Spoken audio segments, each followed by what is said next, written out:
I got a call from a disabled veteran, and he has a challenge with balancing. And so that poses a problem with him pulling his pants up or any other type of clothing that happens below the waist. And so he asked me to develop a set of suspenders that help him get dressed, and this is a solution I came up with. I bought these tarp clips off of Amazon. A pack of 20 was like $13, something like that. But they work by sliding this collar down, and then it tightens up the jaws. And then when you want to release it, you have to press this detent here, and then it allows the collar to slide back. And so the challenge is to find a way to press this down while pulling this collar up at the same time so that it releases the article of clothing. First thing I'm going to do is tighten this thing all the way down, and then I'm going to use a scribe to mark lines from the absolute closing point and then all the way to the absolute opening point. There we go. Now I'm just going to squeeze this just a little bit so that I can pass it back up. There we go. And there, if you can see, are two lines, a little faint. One's over here, and then one is right here by my right thumbnail.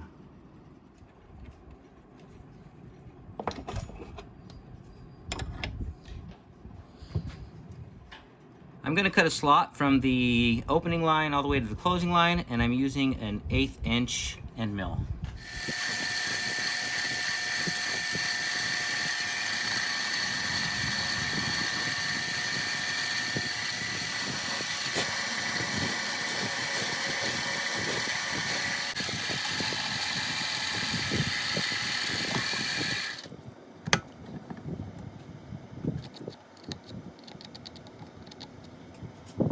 This right here is a number 29 drill bit. It came in a tap and die set for an 8/32 bolt. And so what I'm going to do is take this drill bit and drill a hole right here in between this tab and that first wedge.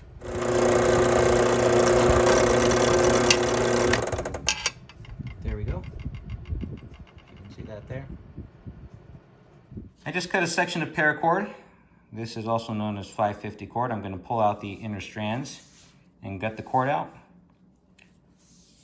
That way it's a little smaller in diameter and a little more flexible. I'm going to take this cord and I'm going to shove it through this hole. But to help keep the end from fraying as I push it through, I'm going to give it a little burn on the end just to keep all the fibers together.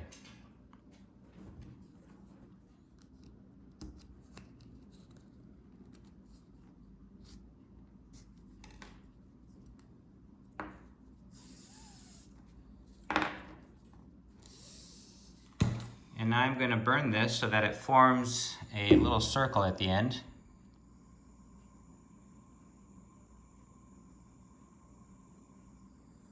I don't want to burn it, I just want to melt it.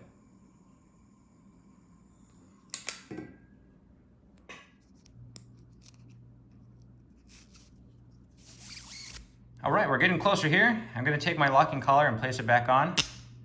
And now you can see when I close this down, I can take this cord and pull it up. And what it does is it pulls on that locking tab, and that slot allows it to pull up that locking collar.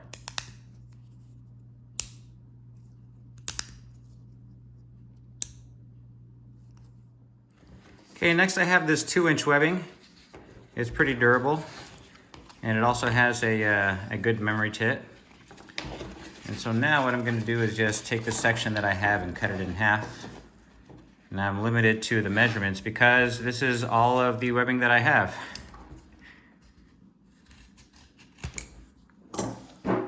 I'm also going to cut little chamfers on the corners.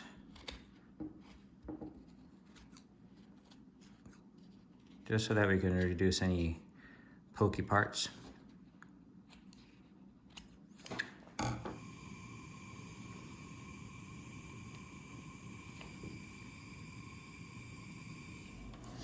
Now I don't want the strap to interfere with the movement of this locking collar, so I'm going to line it up right at the top and then put my punch here and give it a good whack. Here we go.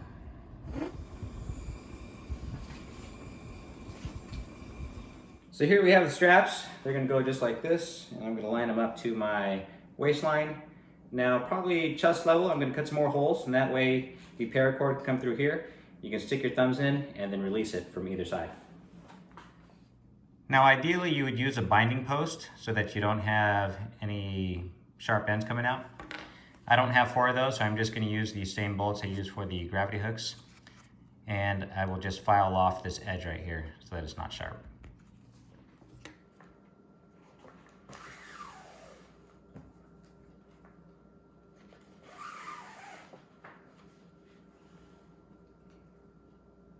All right, the last thing I'm going to do is ensure that I have enough cord to go through the whole suspender. And then I'm going to cut it just above the exit point for this last buckle. There we go. Then I'll give it some room, and then I'll melt that down too.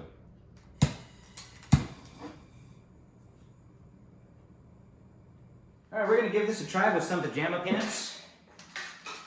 Now I can already see that when I slide down this collar, that little melt of paracord at the end there interferes with the very last wedge there, the locking wedge.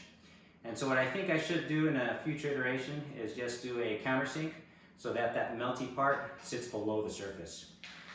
But as long as I go below the waistline here and hook onto the seam, I think we'll be fine. So let's give it a try. Now, when I spoke to this gentleman over the phone, he told me that he had a good use of his hands. So the manipulation of this clamp here shouldn't be an issue. But what I'm thinking is for future designs, I'm going to include like an extension that I 3D print and just slip around the collar so that it's a little easier to use with your thumbs. Especially if you're going to do this multiple times a day, you know, using the restroom or even just getting dressed in the morning and at night.